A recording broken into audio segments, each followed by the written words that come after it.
저는 시카고 한인교회를 섬기고 있는 또 CRM 코리아 미주 이사로 섬기고 있는 서창권 목사입니다. 자, 이렇게 쉬는 시간에 쭉 둘러보니까 제가 개인적으로 알고 있는 목사님이 한 분도 안 계시더라고요. 우리 그 한국의 이사님들, 미주 이사님들 외에는 제가 전혀 모르는 목사님들만 이렇게 모여서 그럴 수도 있구나. 어떻게 내가 모르는 목사님이 아는 목사님이 하나도 없을까 이런 생각이 지금 드는데요. 제가 이 시간 한 20분 정도 저에게 시간이 주어졌는데 저에게 이 포커싱이 어떻게 저 한 사람에게 영향을 미쳤고 저를 변화시켰고, 그래서 그 이후에 제가 어떻게 CRM 사역을 하고 있는지 거기에 대해서 나누려고 합니다. 저는 1990년도에 미국 유학을 갔습니다. 5년 계획으로 MDA하고 THM 5년 마치고 돌아올 계획으로 갔는데, 마칠 때쯤에 하나님께서 이민교회 목회자로 불렀다는 그런 강력한 소명을 주셔서 순종하고 지금 섬긴 지가 이제 27년째 미국 생활을 하고 있습니다. 제가 이제 40세에 현재 섬기고 있는 시카고 한인교회에 담임으로 와서 지금 19년째 제가 목회하고 있습니다. 40세 시작하면서 대부분 다 목사님들 그렇게 하시듯이 저도 새벽부터 나와서 저녁 늦게까지 신방이나 또 제자훈련 성경 공부 하면서 11시, 12시쯤에 이제 집에 들어가고, 그래서 아이들 자는 모습 보고 나와서 자는 모습 보고 이제 들어가는 그런 삶을 계속 했습니다. 그리고 일주일에 이틀씩은 시간이 모자라서 아예 교회에서 이틀씩 자면서 그렇게 목회를 했습니다. 선배 목사님들로부터 배운 이 목양 일념, 목양만 생각하고 가정도 돌보지 않고 뭐 그런 식의 목회를 했습니다. 또 연말에는 길게는 거의 한 3주, 짧게는 4박 5일에서 일주일 정도씩 연말에 금식하는 시간도 갖고, 연중에도 가끔 필요시에는 금식하면서 나름대로 이제 최선을 다해서 목회를 했습니다. 또 병행해서 노회 서기로 노회장으로 섬기기도 하고, 또 하나님께서 선교 지향적인 목회, 선교 중점적인 목회, 미션 센터드 처치를 하라는 그러한 사명을 주셔서 병행해서 예산의 최소한 20%에서 30% 정도를 세계 선교를 위해서 사용하고, 1년에 2번 내지 3번 정도 선교지를 나가서 사역하고, 그런 사역을 병행을 했습니다. 나름대로 최선을 다해서 그렇게 목회를 한 결과, 한 10년쯤 지나니까 다음과 같은 결과가 나왔습니다. 먼저는 교회 성장이라는 결과가 나왔습니다. 그래프를 한번 보여주시기 바랍니다.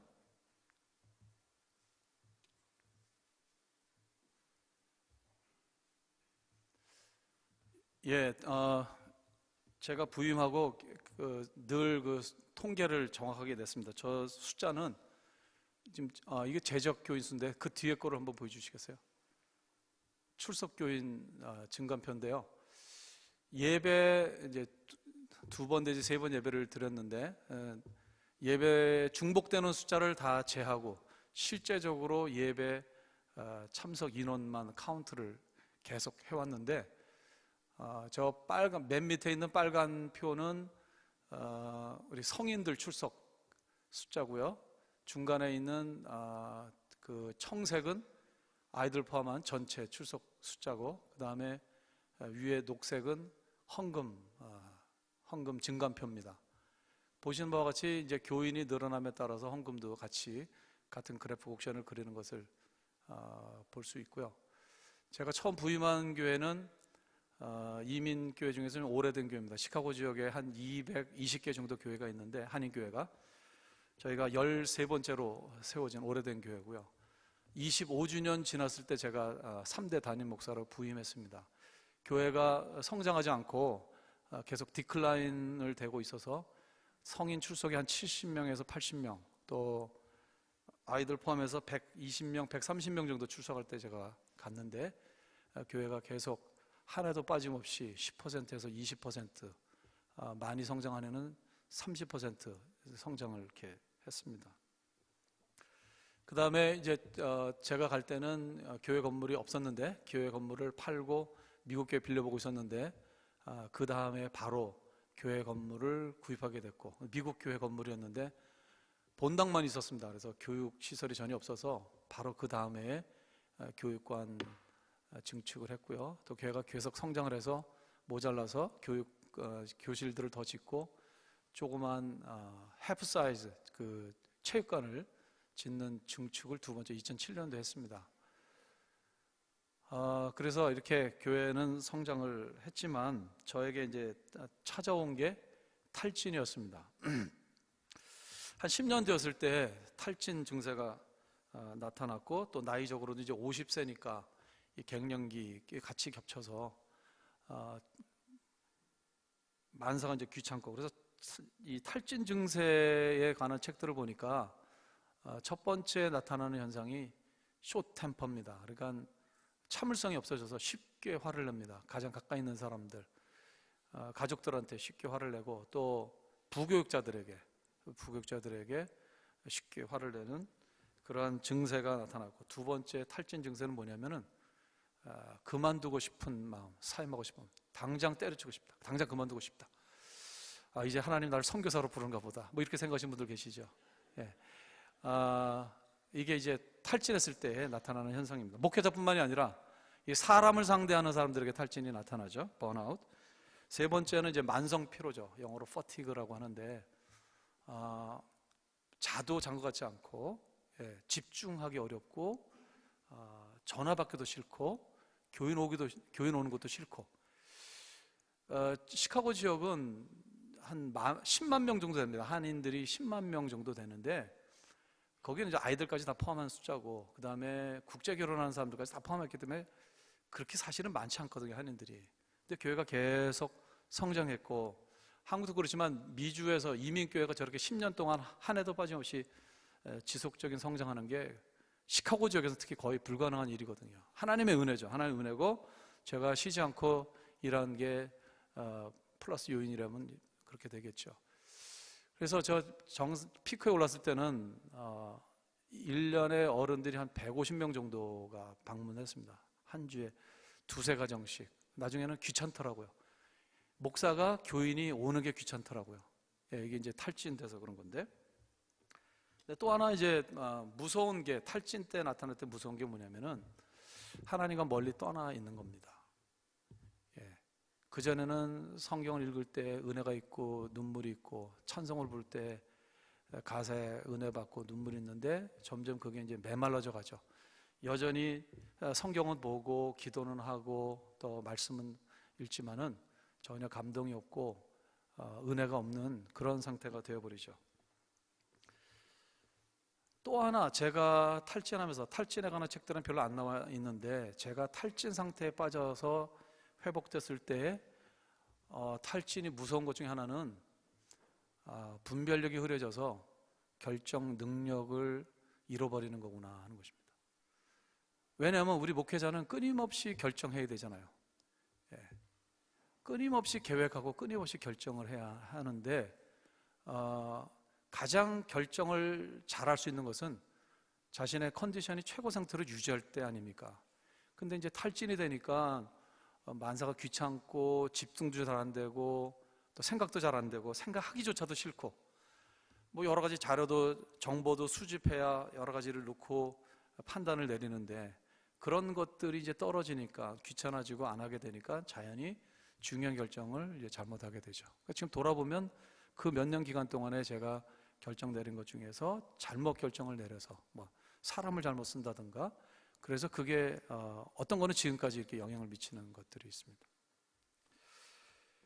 또 하나, 이 탈진됐을 때에 탈진과 함께 저에게 찾아온 게 뭐냐면 관계에 문제들이 생겼습니다. 먼저 아이들이 사춘기를 이제 통과하고 있었는데, 아이들이 제가 집에 들어오면은 아예 슬금슬금 이제 자기 방에 들어가서 안 나타나고, 이런 아이들과 대화가 단절되는 일이 일어났고, 또 하나는 저희 교회 정말 훌륭하고 충성스러운 장로님이 계셨는데, 저는 뭐 별로 심각한 일이라고 생각하지 않았는데 장로님이 그냥 이메일 한 통을 보내면서 교회를 떠나겠습니다 하면서 교회를 떠난 거예요. 저에게는 너무 충격적인 사건이었습니다. 그런 즈음에 그 해가 2009년이었는데 그 즈음에 이제 제가 포커싱 리더 세미나에 참석하게 됐습니다. 미주 이사장으로 이제 섬기신 양춘길 목사님께서 목사님 이거 꼭 하십시오.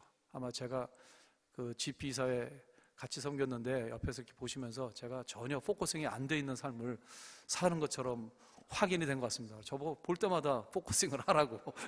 그렇잖아요. 포커싱을 하라 할 때 포커싱이 안 됐기 때문에 그러는 거 아니에요? 그래서 다른 사람 말이면 내가 뭐 안 듣겠지만 또 양 목사님이 말씀하시니까 해야 되겠다 하던 차에 2010년도 11월에 우리 시카고 지역에 처음으로 포커싱 세미나를 박동건 목사님이 오셔서 하게 됐어요. 그게 이제 정말 큰 변화를 가져왔습니다. 제 인생과 사역의 패러다임 시프트가 일어나게 됐는데 처음이었습니다. 처음으로 그 포커싱을 통해서 저의 50년 인생을 쭉 돌아보면서 거기서 핵심 가치를 찾게 되고 강력한 하나님께서 계속적으로 반복적으로 중요한 사건과 사람들을 통해서 메시지를 주셨음에도 불구하고 제가 간과했던 것들을 찾게 되고 거기서 소명을 발견하고 또 사명선언문을 쓰게 됐습니다. 그래서 그 사명선언문을 이제 만들고 그거를 제 홈페이지 이제 이 컴퓨터 초기 화면에 넣고 매일 아침에 그것을 보고 기도하고 그렇게 했습니다. 그러니까 이제는 그야말로 포커싱이 된 그런 이제 삶과 사역을 시작하게 됐는데, 그래서 제일 먼저 제가 한 게 뭐냐면 난 무조건 쉬어야 되겠다. 더 이상 이 상태로 안 되니까 이렇게 가다가는 뭐 그냥 목회도 끝나고 또 저의 뭐 삶도 끝나고 그러니까, 그래서 혹시 여러분들 가운데 제가 탈진에 대해 생각 많이 하고 좀 이렇게 했는데 제가 아까 말씀드린 그런 탈진의 그런 증상이 있다 그러면은 쉬셔야 됩니다. 무조건 쉬셔야 됩니다. 큰일 납니다. 탈진 3단계 있는데 그 마지막으로 가면은 거의 못 돌아올 가능성이 많습니다. 그래서 목사님들이 많이 중간에 조용히 사라져 보잖아요. 페이드아웃이 돼버리는데 그 탈진 상태가 지속되면 안 됩니다. 그래서 저는 무조건, 제가 이제 언더에서 심리학을 공부했거든요. 그래서 이건 나 지금 무조건 쉬어야 되는 상황이다. 그래서 2011년도면은 미국 경기가 굉장히 안 좋을 때거든요. 2008년도부터 시작된 그 서브프라임 몰게지 사태로 시작돼서 경기 침체가 이제 세계적인 경제 침체로 왔잖아요. 지금 이제 좀 많이 회복돼 가고 있는데 그 한복판이었거든요. 근데 이때 쉰다고 하는 것은 참 쉽지 않은 그런 일이었는데 제가 살아야 되겠기에, 그리고 이제 포커싱해서 내가 무엇에 중점을 두고 무엇을 이제 가지치기 해서 어디에다 집중해야 되냐 이런 것들이 분명히 나왔기 때문에 이제 교회에 얘기하고 2011년, 그러니까 이제 제가 안식년 가는 준비를 해야 되니까 1년 뒤에 2011년 11월부터 6개월 반 안식년을 가졌습니다. 안식년을 통해서 많이 회복되고 저의 사역을 돌아보고 앞으로는 이제 이런 사역을 해야겠다는 그런 생각들. 그 다음에 또 이제 제가 그 동안에 목양 일념에 간과했던 이제 관계들, 특히 이제 아내 또 아이들, 이제 가족들하고 보내는 그런 시간들에게 그런데 우선적으로 시간을 배정하는, 그러니까 이제 포커싱이 됨에 따라서 자연히 바뀌는 게 이제 시간 사용이 바뀔 수밖에 없잖아요. 그래서 스케줄을 짤 때 뭐 휴가라든가 가족들과 함께 보내는 것은 아예 계획 자체에 없었는데 이제 그런 것들을 계획에 넣기 시작했고, 그래서 시간 사용을 그렇게 안배하면서 재조정을 하는 것이 이루어졌습니다. 그래서 제가 이제 이렇게 변화가 됐고 그 다음에 이제 포커싱 그 일기들이 이제 주축이 돼서 포커싱 네트워크가 시작이 됐습니다. 그때 한 15명 정도 시작됐는데 거기에 참석했던 10명 정도가 계속 지금까지 한 달에 한 번씩 모임을 하고 있고요. 그 포커싱을 했는데 그렇게 네트워크가 계속 유지될 수 있었던 요인 중에 하나는 이 포커싱에 참석하기 전에 한 7, 8명의 목사님들이 그 전부터, 그 전에 한 10년부터, 지금부터 한 15년, 16년 전부터 저희가 모여가지고 같이 기도하고 목회 고민 나누고 목회 정보 나누고 이런 시간을 가졌었습니다. 그러니까 그러한 펠로십이 있는 상태에서 이분들이 주축이 돼서 포커싱에 참석을 했고, 그래서 포커싱 교제에 가지고 한 달에 한 번씩 6개월 동안 그 후속 모임을 저희들이 가졌거든요.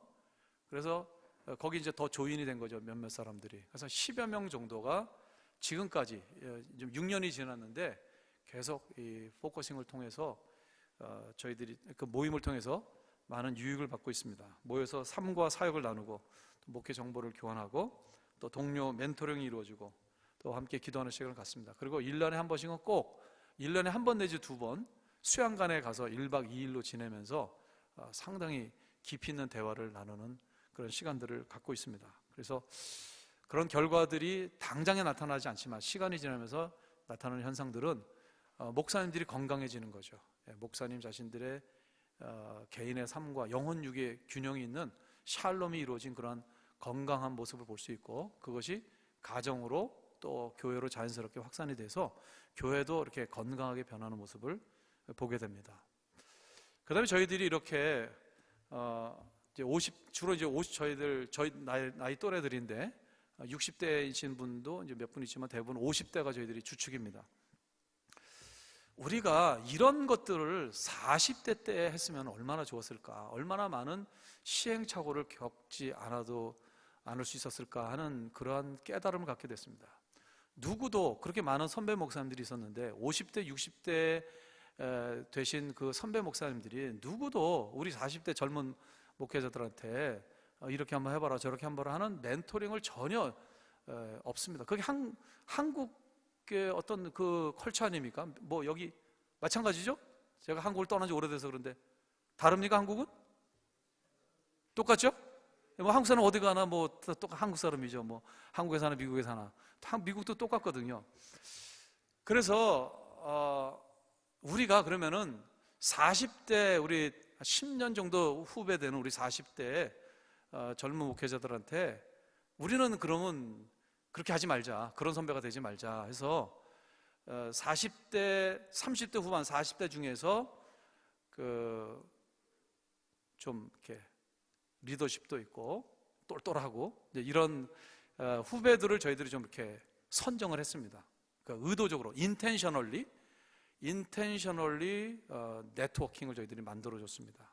서로 하면은 진짜 철을 날카롭게 하는 것처럼 유익될 수 있는 그런 사람들, 나 저 사람하고 좀 교제하면서 지내고 싶다 하는 그러한 사람들을 저희들이 묶어줬습니다. 한 7, 8명 정도를 그렇게 묶어줬는데 그게 한 3년 됐습니다. 너무너무 좋아하는 거예요.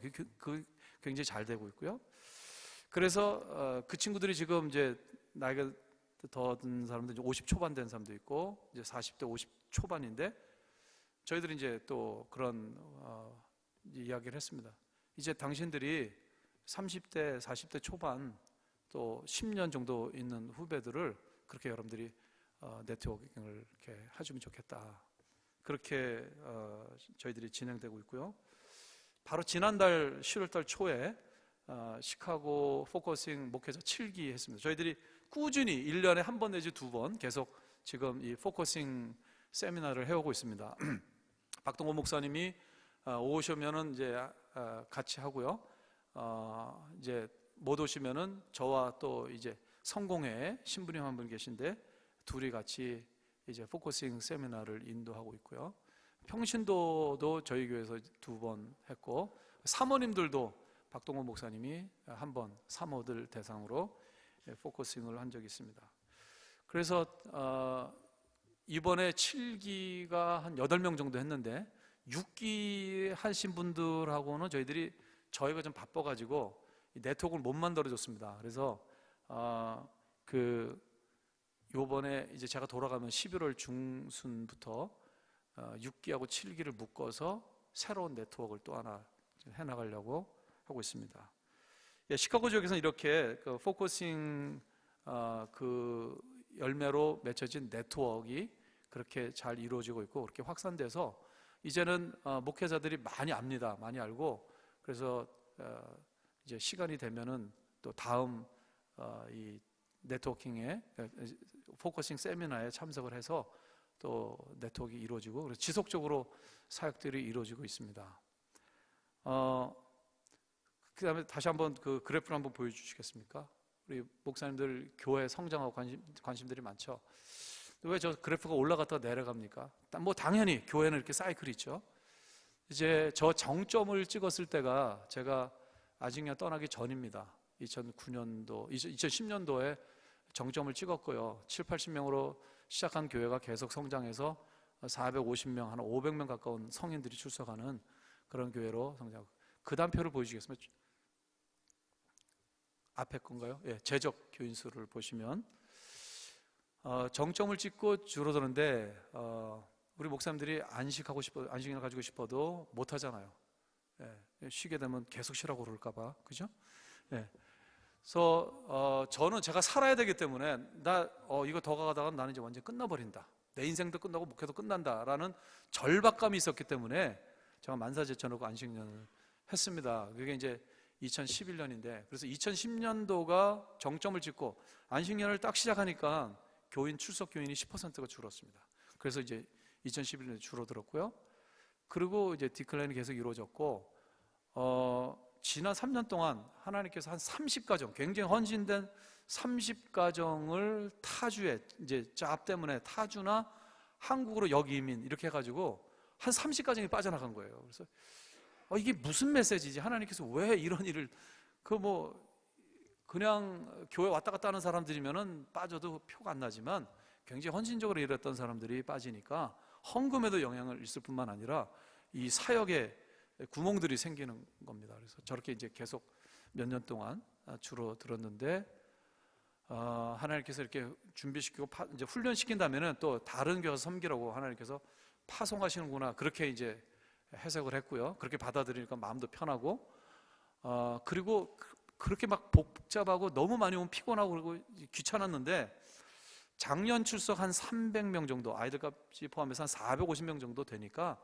그게 딱 좋더라고요. 제 눈에 교인들 다 들어오고 다 알고 웬만한 경조사에도 내가 다 참석할 수 있고 그래서 이게 저한테는 참 컴포터블 하더라고요. 그래서 줄어드는 거는 좀 곤란하고 이 정도 선에서 계속 있는 게 가장 좋겠다 그런 생각이 듭니다. 예산도 그 정도 되면 한 90만 불 지금 90만 불에서 100만 불 정도 되거든요. 예산이 10억, 12억 이런 정도 돼요. 그러면은 뭐 사역도 충분하게 다 할 수 있고 교회 모든 기능 다 할 수 있고 그래서 이제 그렇게 생각하고 있습니다. 그래서 이제 저도 그렇게 쉬지 않고 뛰다가 포커싱해서 이제 가지치기에서 많이 안 뛰니까 신방도 덜 하고 그러니까 또 저런 문제도 생기는 거죠. 그러니까 저런 현상이 나타나는 거죠. 교인이 출석 숫자가 줄어드는 현상은 나타나는 거죠. 그런데 감사하게도 하나님께서 2016년 한 해, 그러니까 2015년 후반기부터 저희는 회개연도를 10월부터 9월까지 하거든요. 그래서 저 통계는 그해 10월부터 그 다음에 9월까지입니다. 그래서 작년부터 다시 숫자가 올라가는 상승세를 갔는데 우리가 교회 성장이라는 측면을 놓고 볼 때 교회 그 라이프 사이클이라는 측면을 놓고 볼 때 바람직한 게 이렇게 되다가 이제 정체에서 쇠퇴기, 디클라인 될 때 다시 한번 이렇게 올라가는 게 굉장히 중요하잖아요. 이거를 목회자들이 항상 보면서 해야 되는데 바라기는 지금 이렇게 가는 것 같아요. 여기서 다시 올라가는 게 굉장히 어려운데 몇 배 어려운데 하나님께서 이렇게 제가 포커싱을 통해서 삶과 사역의 리어레인지먼트를 한 효과가 이제는 단순한 양적인 성장뿐만 아니라 질적인 성장이 수반되는 양적 성장으로 가는 게 아닌가 하는 그런 기대도 있습니다. 그렇게 지금 교회가 가고 있습니다. 이상으로 제가 발표를 마치도록 하겠습니다. 감사합니다.